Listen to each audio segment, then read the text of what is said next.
I'm João Canziani. I'm a photographer based in New York. I was born in Lima, Peru.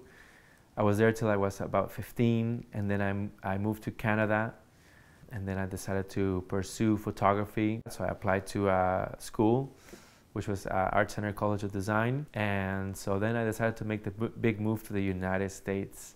This sort of direction that I'm carrying myself into, of being able to do studio work or portrait work or something more formal, and then the next day being able to fly to a place like Cuba and shoot travel stuff, just to keep sane, and to keep a nice variety of pictures and a great variety of experiences.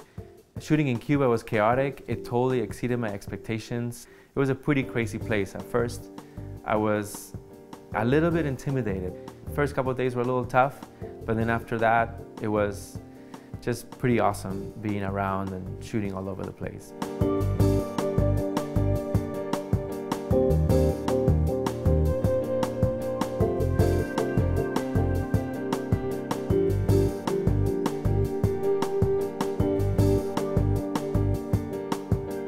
If you have a little bit of a structure, a little bit only, a little skeleton for the shoot of what what you're getting into, but the rest is kind of like up to chance, and you try to work the best, I think you get magical results.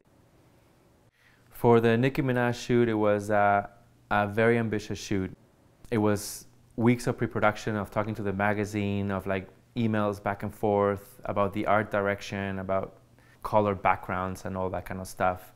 I flew to LA, and as soon as I landed, the shoot was canceled.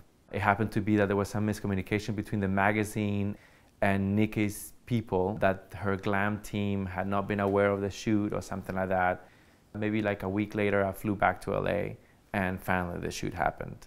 It's a waiting game. You're in the studio, you're all set up, everything looks great, and then you wait for the celebrity. The shoot might have set for call time for the talent to be 2 o'clock, but most of the time, someone like her, always late.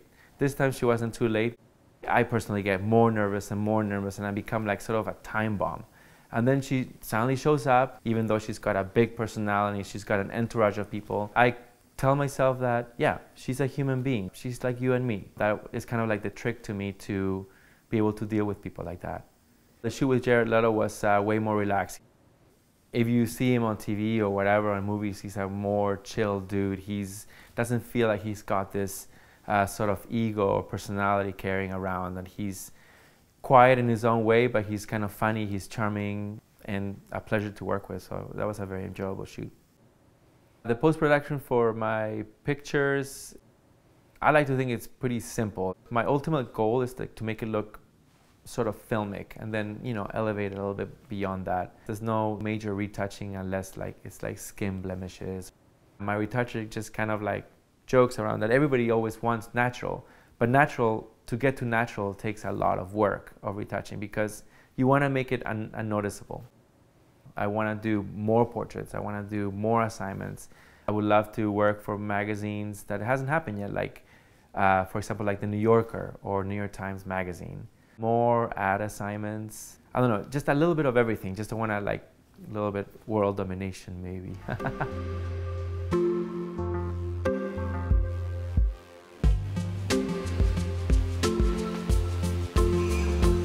Seeing the final work in a magazine, I have to say with a caveat, because I am a very like obsessive or like control freak, and a lot of times it looks beautiful, but sometimes the color's off or something. So sometimes I don't enjoy that. Sometimes I enjoy more like how I might have treated something. And there's a lot of things that are out of your control.